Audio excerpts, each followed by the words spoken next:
London, November 1814.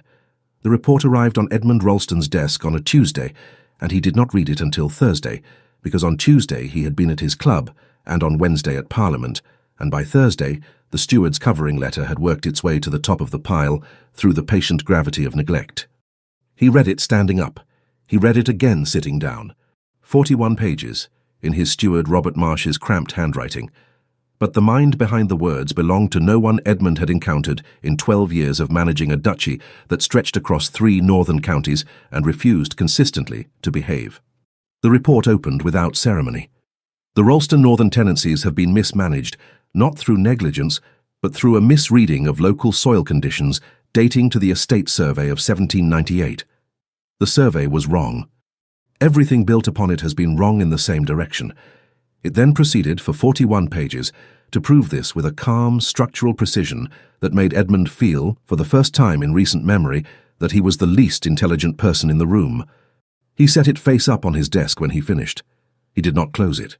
He went to the window and thought about the survey of 1798, which he had inherited along with everything else, and which he had never once questioned. He wrote to Marsh that afternoon. Who prepared this? Marsh's reply came the following morning. A consultant I engaged on your behalf, Your Grace. They prefer to remain anonymous for the present.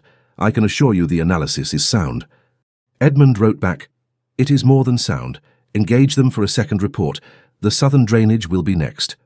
He set Marsh's letter aside and picked up the report again, opened to page 7, and ran his finger slowly along the margin where the argument turned, the precise point where the anonymous consultant had identified the flaw in the 1798 survey and begun methodically to dismantle everything downstream of it. The margin was clean, no annotations, no hedging. The author had been certain before they began to write. Edmund found this either admirable or irritating. He had not yet decided which. The dinner at Marsh's house in Bloomsbury was not the sort of event Edmund would ordinarily attend. He had accepted the invitation because Marsh had mentioned, with careful indirection, that the anonymous consultant might be present. Edmund wanted to meet them. He arrived at 7. There were 14 guests. He moved through introductions with the efficiency of a man who had been introduced to strangers since the age of 9 and had long since stopped expecting to be surprised. Marsh introduced his niece near the fireplace, almost as an afterthought. My niece, Miss Eleanor Marsh. She keeps house for me while that is, she has been residing with me this past year. She is very fond of reading. Miss Eleanor Marsh was 27. Not handsome in the way that demanded attention, but the kind of woman whose face, once noticed, was difficult to dismiss. Precise features, dark eyes that moved across a room the way a surveyor's did, cataloguing. She wore a grey dress that had been well made and was no longer new. She curtsied with the economy of someone who found the gesture faintly absurd, but performed it anyway. Miss Marsh, Edmund said. Your Grace. Her voice was level, not deferential, simply calibrated as though she had already decided exactly how much of herself this introduction warranted. He moved on. He spent 20 minutes with a land agent named Perkins, another 15 with a solicitor named Graves. He kept watch between sentences for whoever among the 14 guests might be the anonymous consultant. No one presented themselves. No one said anything that approached the quality of the report. He was standing near the window with a glass of indifferent claret, when Sir William Choate, a baronet he knew from Parliament, turned to the room and said, I have been reading that piece arguing for women's inclusion on land committees. What does everyone think? The room offered the usual range. Edmund said, Sentiment is not a substitute for rigour. The argument for inclusion tends to rest on general principle rather than demonstrated capacity. I have no objection to the principle. I have never encountered the capacity. He said it without heat. It was simply his assessment of the evidence. There was agreement from Choate and Perkins. Edmund became aware gradually that Miss Eleanor Marsh had gone very still. She was standing 6 feet to his left. She had a glass of wine in her hand. She did not speak. She looked at Edmund for exactly 2 seconds, not with outrage, not with hurt, but with the flat attention of someone filing a piece of information carefully away. And then she turned and said something quiet to the woman beside her about the soup. Edmund looked at her a moment longer. Then he returned to Choate. Dinner was at 8. Edmund was placed diagonally across from Miss Marsh. She sat between the younger solicitor, who was trying to be interesting, and an older woman who was not. Have you been in town long, Miss Marsh? Edmund asked in the interval between courses. A year, Your Grace. And before that? Shropshire. You prefer London. I prefer useful occupation. London happens to be where my uncle lives. The solicitor laughed as though she had made a joke. She had not. And what occupation do you find? Edmund asked. Reading, as my uncle mentioned, and assisting him where I can. Assisting with what? Something crossed her face. Amusement, briefly. Correspondence, organization, the kind of work that keeps a household in order. Valuable work, Edmund said in the tone one uses when one means it politely, but not particularly. Yes, said Miss Marsh, it is. She turned back to her plate. Edmund found, across the remainder of dinner, that his attention returned to her with an irregularity that annoyed him, not because she was remarkable, because she was consistently present in a way most people at dinner parties were not. When Chota made a point about the northern harvests, she set down her fork. When Marsh mentioned the Ralston estate by name, her posture shifted, barely, but he caught it. After dinner, the men gathered in Marsh's small study for port. Edmund waited for one of them to reveal themselves as the consultant. None did. He left at 10. In the carriage, he thought about the report, the clean margins, and the mind that had been certain before it began to write. He did not think about Miss Marsh. Or rather, he told himself he did not, which was a different thing. The second time Eleanor saw the Duke of Ralston, he was in her uncle's hallway, and she was coming down the stairs with an ink stain on her left hand she had not yet addressed. She stopped on the 4th step. He looked up. He had arrived early, which was the kind of liberty a duke took with complete unconscious confidence that the world would rearrange itself accordingly. Miss Marsh. Your Grace. She came down the remaining steps at an even pace. My uncle is expected within the half-hour. You are welcome to wait in the sitting room. His eyes moved to her left hand. She did not conceal it. Ink, she said. Yes. I was writing letters. Of course. She could not tell whether he believed her. She showed him to the sitting room, went to find Parker about tea, and stood in the hallway longer than necessary, her ink-stained hand against the wall. She had known Edmund Ralston would be her uncle's most important client before she had ever seen his face. She had read enough estate correspondence to understand the scale of what he managed and the degree to which it was not being managed well. 3 months ago she had offered to look at the northern tenancy figures, not because she expected to be listened to, but because the figures were wrong, and she found wrongness in figures personally offensive. Her uncle had listened, as he always did, with a mixture of genuine respect and genuine anxiety. He had presented her analysis as his own work, with her knowledge and approval, because that was the only way it would be used. They had discussed this without sentiment or illusion. Eleanor understood the world she was operating in. She had understood it since she was 19, and had watched her father's solicitor explain very kindly that her opinions on the estate accounts were charming but irrelevant. What she had not anticipated was that Edmund Ralston would turn out to have a mind that worked. She had noticed it at dinner, not the remark about sentiment and rigour, which had been ignorant but not stupid. Ignorant was correctable. She had noticed the way he listened to Perkins about Lincolnshire drainage with the focused attention of a man actually trying to learn, rather than waiting for his turn to speak. She did not want to notice these things. They made the arrangement more complicated. She went back with tea, poured it with efficiency, and sat across from him. My uncle speaks well of you, he said. He is generous. He says you have been invaluable since your arrival. He has been invaluable to me, Eleanor said. It is a mutual arrangement. You ran your father's household in Shropshire? After his death, yes, for 2 years. And before that? His correspondence, his accounts, his library, which required a great deal of management. He had more books than method. She paused. He also had more opinions than income, which requires careful management of an entirely different sort. Edmund's mouth moved. Not quite a smile, but the preliminary architecture of one. I recognize that condition in several of my parliamentary colleagues. I imagine it is common in men who are never required to balance accounts themselves. That is a direct observation. Oh, you asked a direct question. He looked at her for a moment. So I did. Her uncle arrived 20 minutes later, and the conversation shifted to estate business. Eleanor excused herself and went upstairs. She sat at her desk and looked at the draft of the Southern Drainage Report, 30 pages, half finished, and picked up her pen. She wrote for 2 hours. The ink stain on her left hand was joined by another on her right. The Southern Drainage Report was delivered to Edmund the following week, again in Marsh's handwriting, again without attribution. Edmund read it in one sitting. It was sharper than the first, more willing to state plainly what the numbers meant, as though the author had grown between reports more confident in the right to an opinion. He wrote to Marsh, Please convey my compliments and ask whether they would consider a third commission, the home farm accounts for the past 5 years. I will pay accordingly. I should also very much like to know who I am dealing with. I find I am simply curious." Marsh's reply came in 2 days. "The consultant accepts the commission and is grateful for your confidence. As to their identity, they have asked me to convey that they prefer, for professional reasons, to maintain the current arrangement. I hope this is not an inconvenience." Edmund read this and found to his mild surprise that it was an inconvenience. He had read 300 pages of this person's thinking. He knew the way their mind moved across a problem.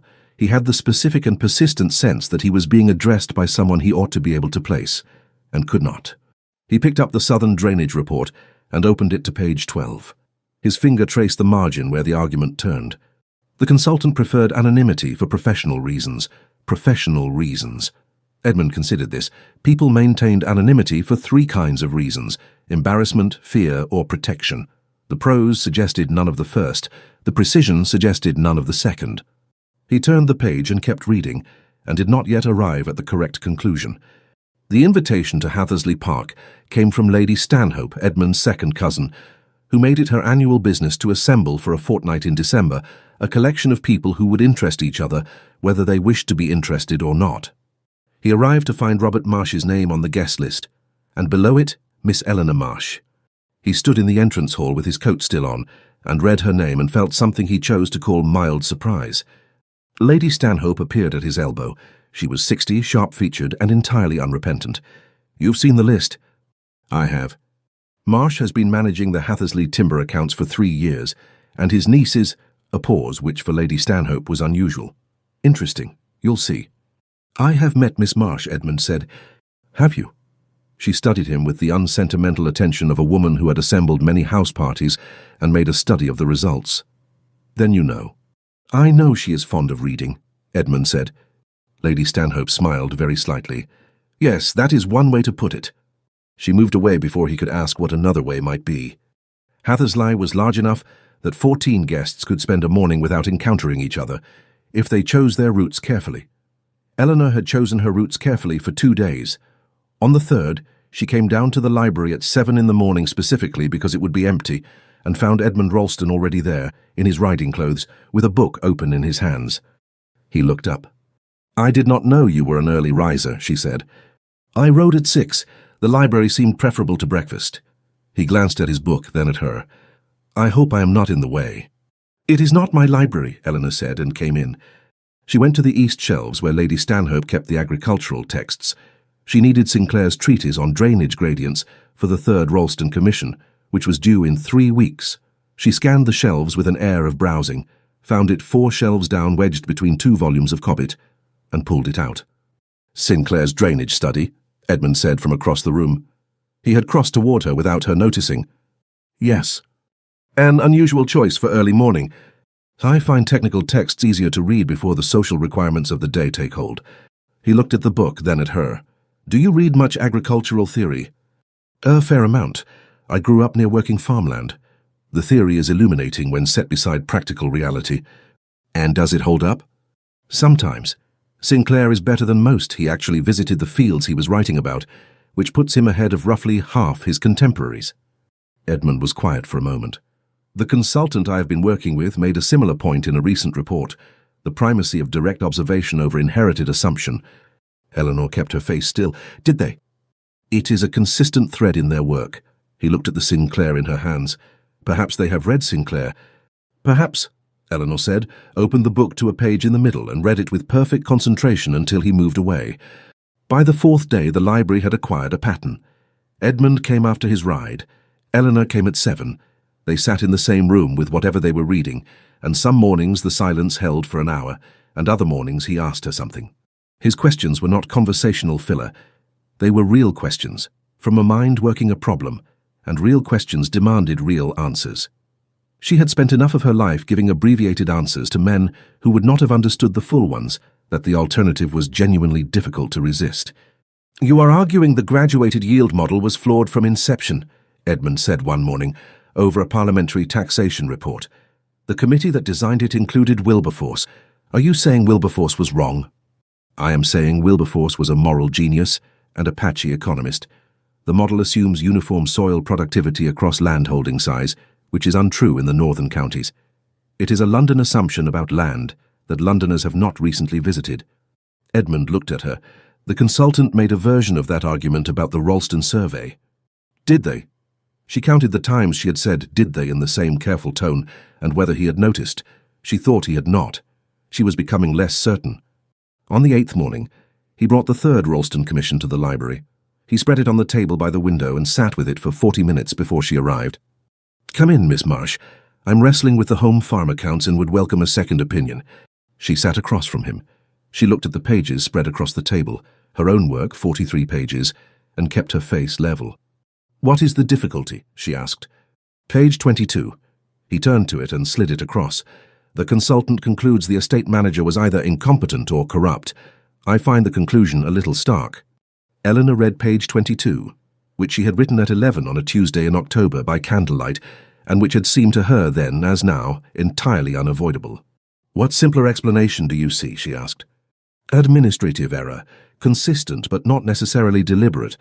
The inconsistency runs across 7 consecutive records," Eleanor said, "in exactly the same direction. Consistent error that always benefits the same party is indistinguishable from intent." He looked at her. "You sound very certain." "The figures are certain. I'm only reporting what they say." A pause. "You reason like the consultant." "I grew up reading accounts," she said. "My father's. It is a habit of mind. A useful one." He drew the page back and looked at it, his finger tracing the column of figures she had annotated. "You are right, of course. I was giving the man a benefit of a doubt he had not earned." He turned to page 23. "What do you make of the Millgate transactions?" She told him. He listened with the full attention she had been cataloguing for weeks, leaning slightly forward, no part of his mind reserved for his own response. She had thought, in the first days at Hathersley, that this quality might diminish at close range. It had not. "The Millgate records suggest the same manager," she said. "Different field, same pattern." Then it was deliberate. "Yes." He sat back and looked at the ceiling with the quiet anger of a man working out the full extent of having been deceived. "How long has this been happening?" "The consultant will have detailed it." She stopped herself. "I believe the full timeline is in the latter pages." He found the page. He read it. She watched him absorb information she had assembled, and his face do the things it did when thinking, a stillness, then a slight movement at the jaw, then the recalibration of a mind determined to act. "This is extraordinary work," he said. To the page, not to her. "Whoever prepared this, the rigor of it. I keep saying I want to meet this person, and I keep meaning it. I cannot fathom why they persist in remaining anonymous." Eleanor looked at the white Derbyshire hills through the window. "Perhaps they find the arrangement has advantages," she said. "What advantages could possibly—" He stopped. He looked at her. She met his eyes with the composed attention she had been practicing for some time. "What advantages, Miss Marsh?" She held his gaze 2 seconds too long and then said, "I could not say, Your Grace," and picked up the Sinclair and read it with perfect concentration until he closed the report and went to breakfast. He left it on the table, face up, open to the page about the Millgate records. It was a habit she had noticed across every visit. He always left documents open, face up, as though closing them would interrupt the thinking. She sat alone in the library for a long time after he left. She did not read another word. On the 6th evening, Lord Henry Pembridge arrived. He was 34, a friend of Lady Stanhope's son, and he had once walked into her uncle's study at a moment when Eleanor had been working on the first Ralston report, with the draft pages spread across the desk. He had seen her handwriting at the top before she turned the stack over. He had said nothing. He had looked at her with thoughtful assessment, said he was looking for Marsh, and left. He had never mentioned it. She had never forgotten it. He greeted her on the evening of his arrival with a warmth slightly in excess of their acquaintance.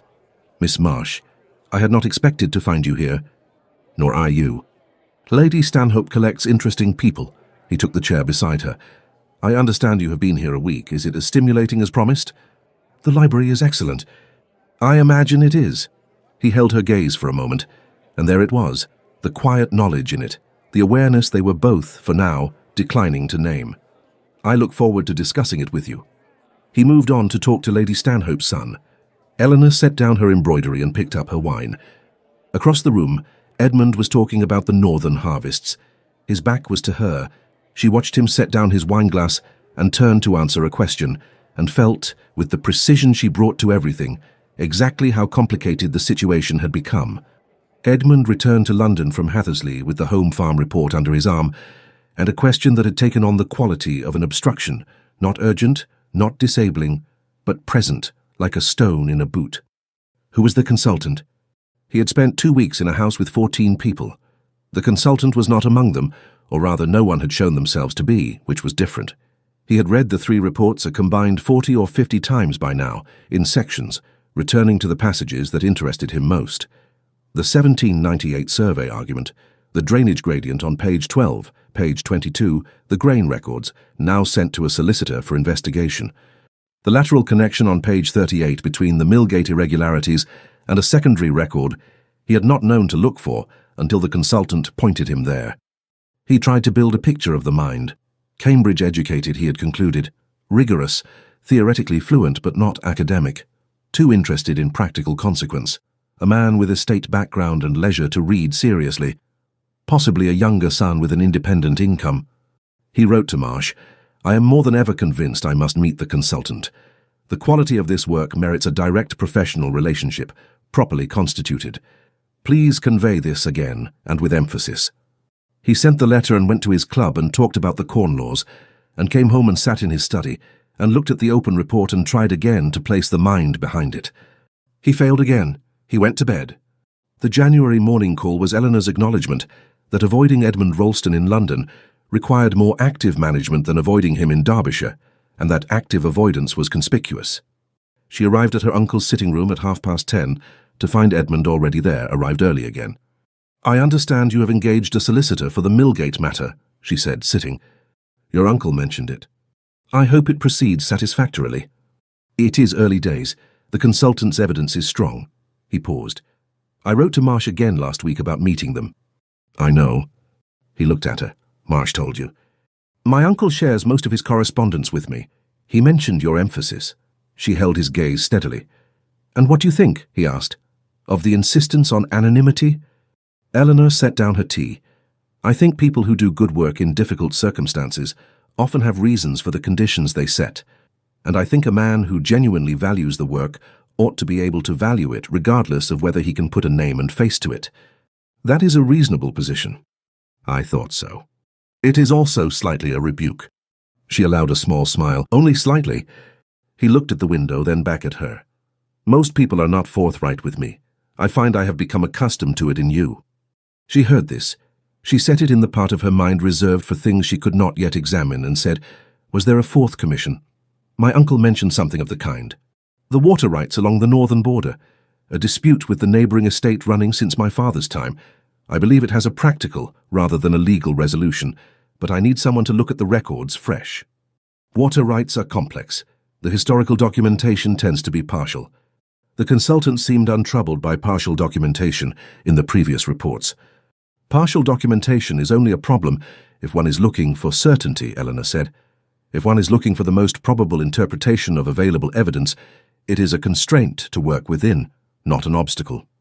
Edmund was looking at her with the particular focused quality she had learned to be cautious of. "That is exactly the kind of distinction the consultant makes," he said. "In the 3rd report, the footnote on page 36.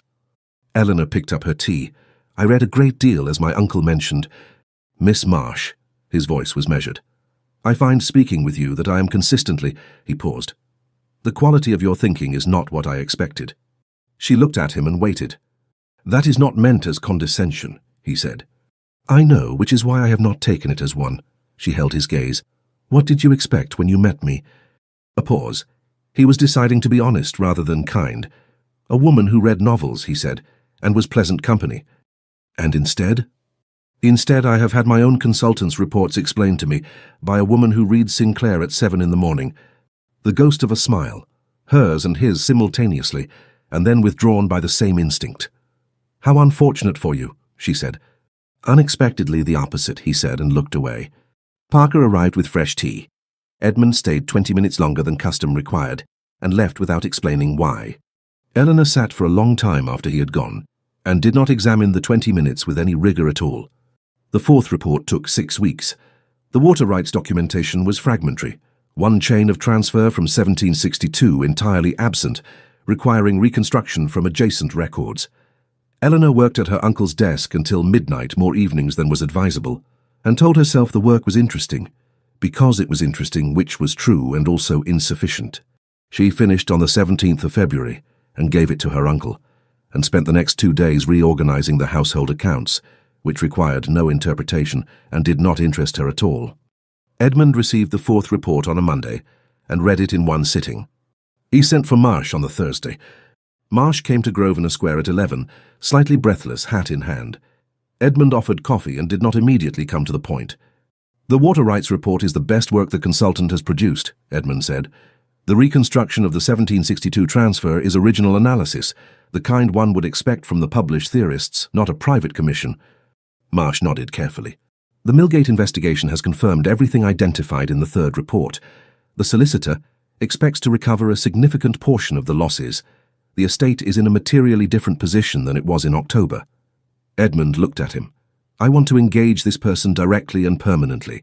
A proper retainer, formal terms, work attributed by name.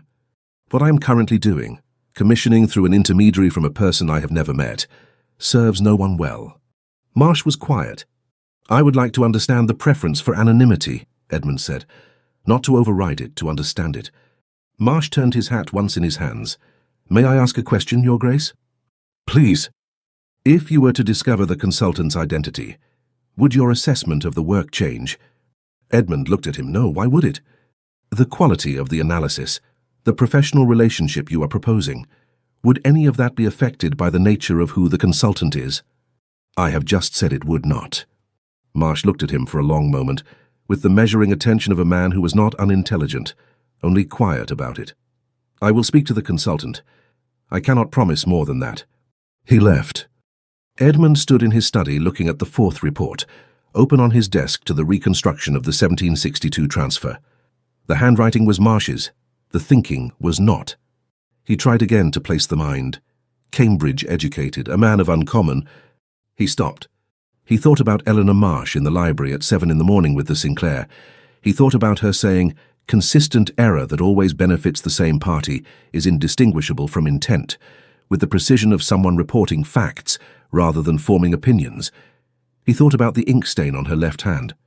"I was writing letters." He thought about every morning in the library, every question she had answered with the specificity of someone who had the primary texts open in front of them. He thought about, "I believe," followed by a pause and a careful redirection. He thought about, "Did they," said 3 times in the same flat tone. He thought about Pembridge sitting beside her on the 6th evening at Hathersley, with the warmth of a man who knew the actual version of the person he was looking at. He thought about Marsh saying, "The reasons are not unreasonable given the nature of the consultant's situation." He sat down. He thought, "It cannot be." He thought, "She keeps his house, she is fond of reading."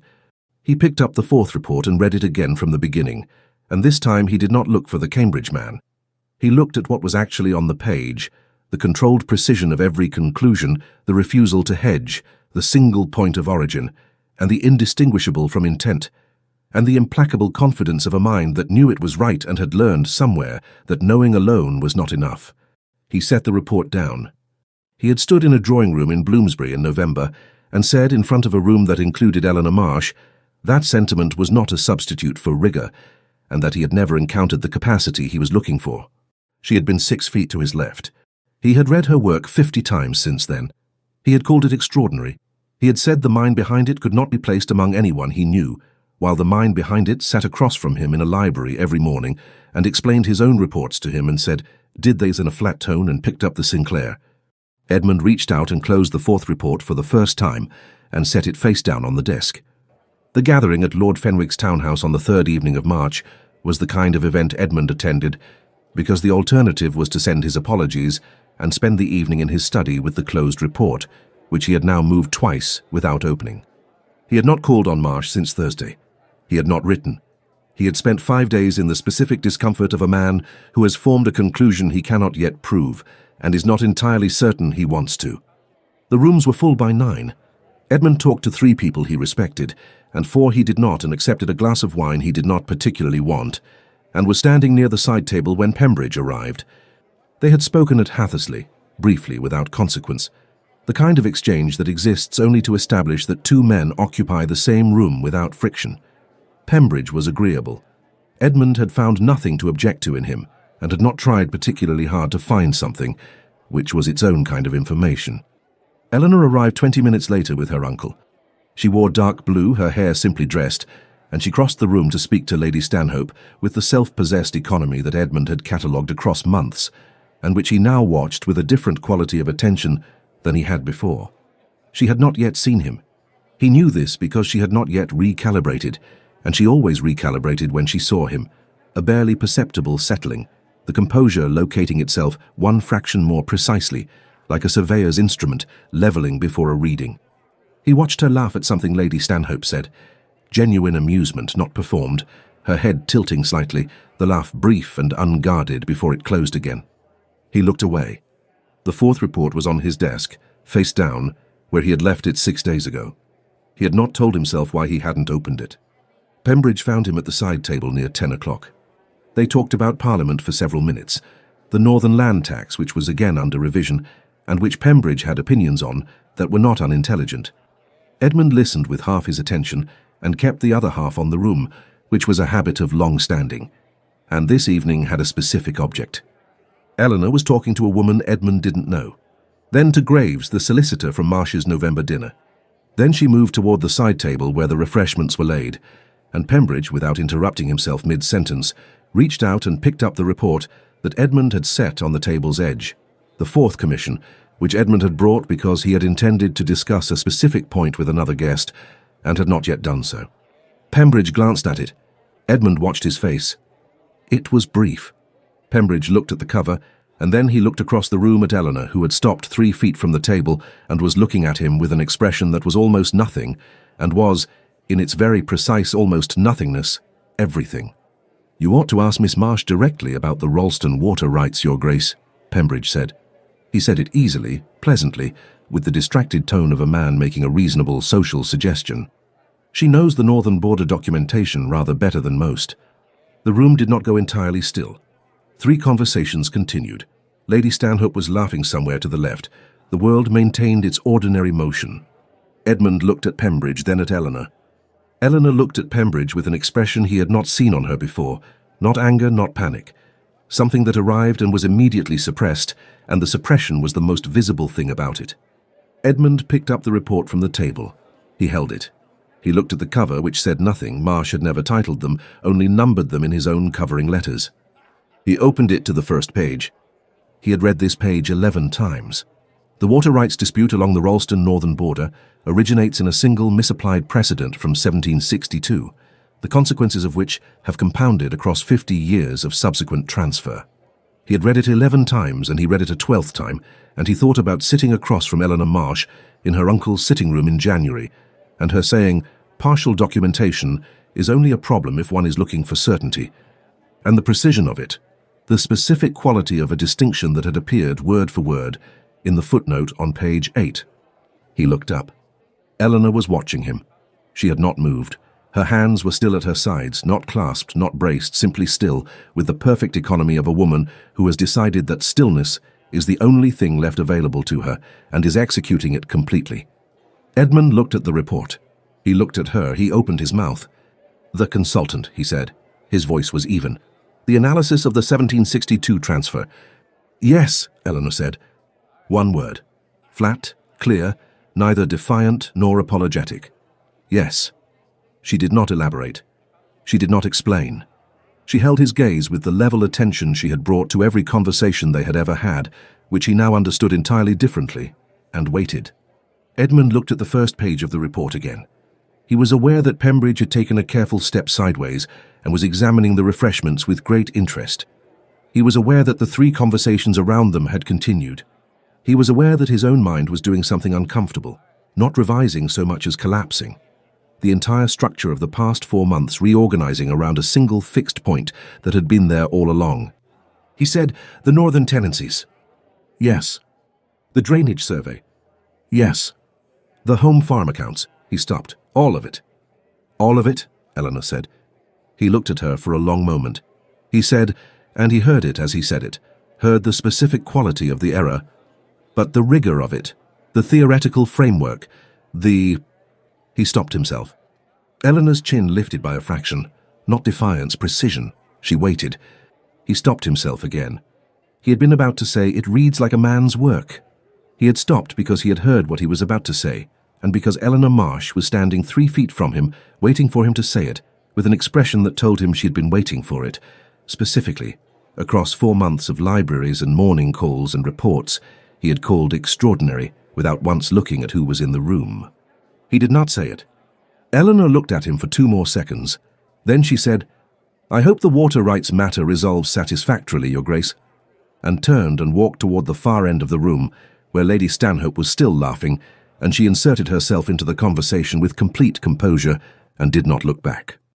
No one around Edmund spoke. Pembridge was still examining the refreshments. Edmund stood with the report in his hands. Open to the first page, he read the first line a 13th time. Then he closed it.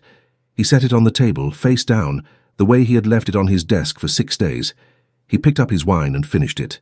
He thought about nothing in particular, and several things at once, and said nothing to Pembridge, and nothing to anyone else, and left at 10:30, and sat in his carriage in the dark and looked at the closed report in his hands.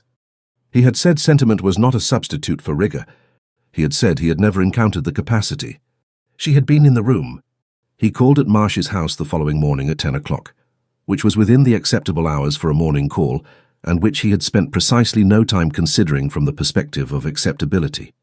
Parker opened the door. Edmund gave his card. Parker returned after 2 minutes and showed him to the sitting room, which meant Eleanor had decided to receive him, which told him something. She was standing when he came in. Not arranged, simply standing near the window, as though she had been there before he arrived and saw no reason to adjust. She was wearing the same practical dark blue she wore for work, not a receiving dress. Her ink-stained hand was at her side, unconcerned. "Your Grace," she said. "Miss Marsh." He came in. He did not sit. They stood on opposite sides of the room with the distance of a conversation that had not yet decided what it was. "I owe you an apology." "You owe me several," Eleanor said, "but I suspect you have only prepared one." Edmund looked at her. "You heard what I was about to say last night." "I heard what you stopped yourself from saying, which was, I thought, more informative than if you had said it." He was quiet for a moment. "I was about to say it reads like a man's work." "Yes." "That was—" He stopped. "Wrong," she offered. "Incorrect in its assumptions about the necessary origin of rigorous thinking, or simply a statement about what you expected to find, which is a different kind of problem?" "Both," Edmund said. "All of it." Eleanor said nothing. "I want to be clear about what I am apologizing for," he said, because he was a man who led with precision even when precision was uncomfortable. "Not only last night, November. I said, in a room that included you, that I had never encountered the capacity I was looking for. I had in fact already read 41 pages of it. I simply had not. I had not considered." "You had not considered that the capacity might belong to the woman in the grey dress who kept her uncle's house," Eleanor said. "No, I had not." She looked at him with the flat clarity that he now understood was not composure so much as control, the specific control of a person who had learned to hold things still that wanted to move. "You called it extraordinary," she said. 4 separate times across 4 reports. You told my uncle it was the clearest economic thinking you had encountered outside the published theorists. You sat in a library in Derbyshire and told me directly that you could not make the mind behind it fit anyone you knew." She paused. "I was sitting across the table from you." "I know." "You read my own conclusions to me and asked what I made of them." "I know." "You told me the prose alone suggested a Cambridge education." Her voice remained level throughout. It was more devastating for being level. "I am self-taught. I taught myself in my father's library in Shropshire, which had more books than method, as I believe I mentioned." Edmund said nothing for a moment then. "Why did you not tell me?" He asked it without accusation. He wanted the actual answer. Eleanor was quiet. She turned to the window and then back, and he saw her decide something, to give him the honest version, not the strategic one. "Because of what you said in November," she said, "before I had shown you a single figure, before you had spoken 20 words to me. You informed a room that sentiment was not a substitute for rigour, and that you had never encountered the capacity in a woman, and you said it with the perfect certainty of a man who had never had reason to revise the opinion." She stopped. "What exactly should I have said to you? I have done this work. I prepared this analysis. The 41 pages in my uncle's handwriting, those are mine. Would you have read them? Would you have sent them to a solicitor and recovered your losses? Or would you have smiled and said how charming and gone home? Edmund did not answer immediately, which was its own answer. I used the anonymity because I had no alternative that would have produced the same result, Eleanor said. Not because I was ashamed of the work. I am not ashamed of the work. The work is extraordinary, Edmund said. I meant that every time I said it. I know you did. She said it without warmth and without bitterness, simply as a fact. That is the part that is most... She stopped. Most what? She looked at him. Most instructive, she said carefully, about the nature of the problem. Edmund took this in. The problem being that I valued the work completely, while being incapable of imagining who had done it. Yes. Because I had already decided. Yes. He sat down. Not because he needed to, but because the conversation had the weight of something that required acknowledgement. Eleanor remained standing. I asked Marsh repeatedly to identify you, he said. I said I wanted a proper professional arrangement. I said I wanted the work attributed by name. My uncle told me. Did you believe me? She looked at him steadily. I believed you wanted to find the consultant, she said. I believed you would have been pleased if it were a man of the right kind, the kind you had already built in your mind. A pause. I was not certain what you would do when the consultant turned out to be something else. Something else, Edmund repeated. A woman. Specifically your steward's niece who keeps his house and is fond of reading. The phrase landed, and he heard it. His own description of her from the November dinner returned now with its full cost attached. He had introduced her to himself as a woman who kept house and read novels, and he had believed it, and he had sat across from her in library after library and morning call after morning call, and had been revised entirely without ever revising the label. I was wrong, he said. Yes, Eleanor said, you were. I am saying so directly. I heard you. That is not enough, he said. I know that. I am not offering it as sufficient. She looked at him for a long moment. The window behind her was grey, February still clinging to March, the street outside ordinary and indifferent. What are you offering? She asked. He said, I would like to engage you directly. Your name, a formal retainer, terms of your choosing. No intermediary. The work attributed to you as the work is done, whatever that costs in the way of talk, which I imagine will be considerable and which I am prepared for. Eleanor said nothing. I understand if the answer is no, Edmund said. I understand if the answer is that you would prefer to continue the current arrangement, or to discontinue the work entirely. Those are reasonable responses to the situation, as it has been. She was quiet for long enough that he thought she was going to say one of those things. Then she said, why? He looked at her.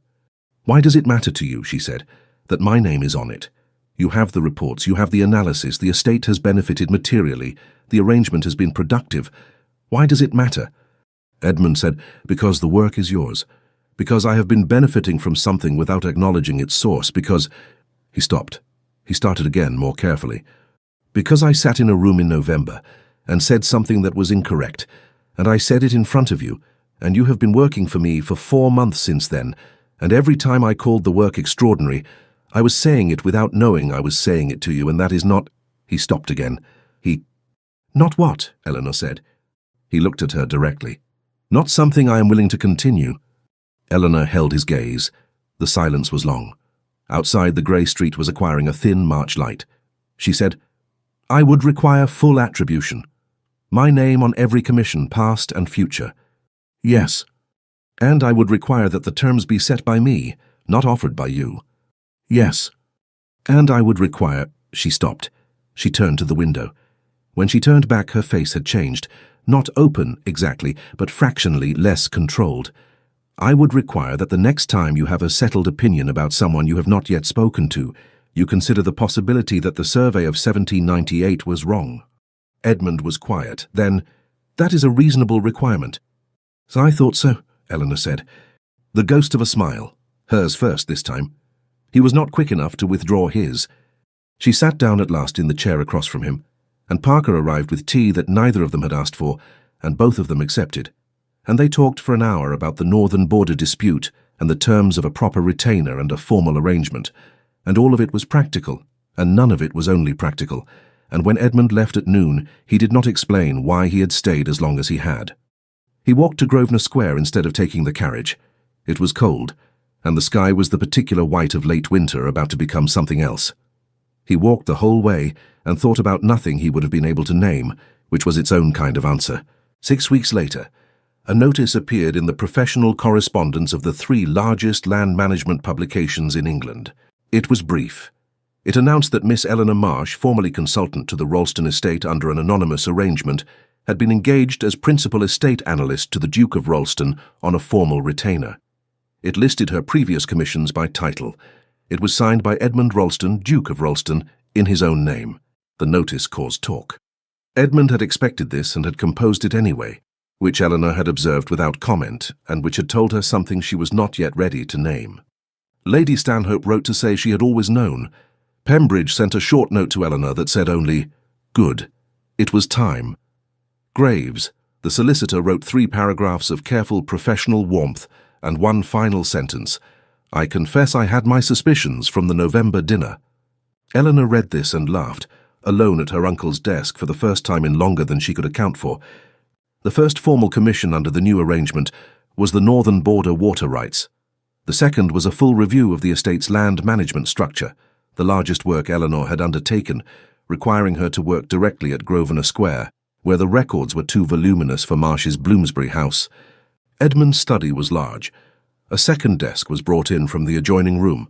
Eleanor organized the records across the first week into a system that Edmund, after one attempt to impose an alternative, accepted entirely.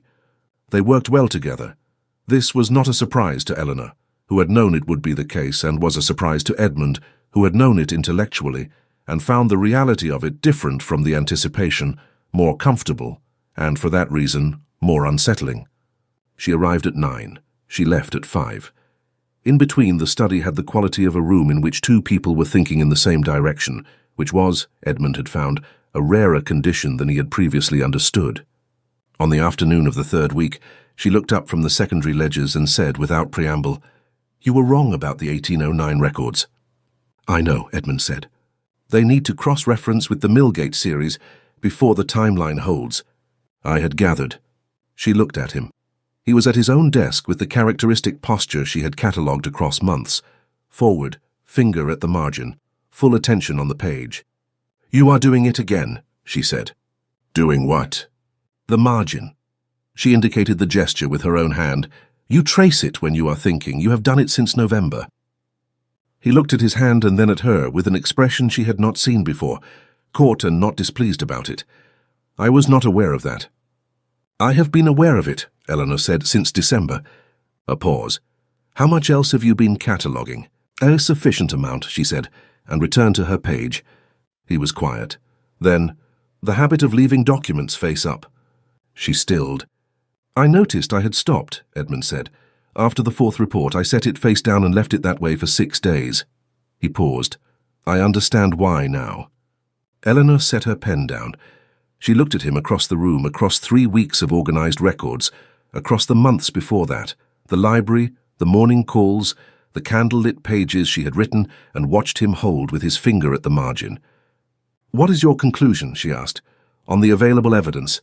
Edmund looked at her steadily. "That I closed it because I was not ready to know what I already knew, and that I was not ready because knowing required me to revise something I had held with a great deal of certainty." He paused. "The survey of 1798 was wrong." "Yes," Eleanor said quietly, "it was." "I would like," he said, "to submit that conclusion for your review." The silence held.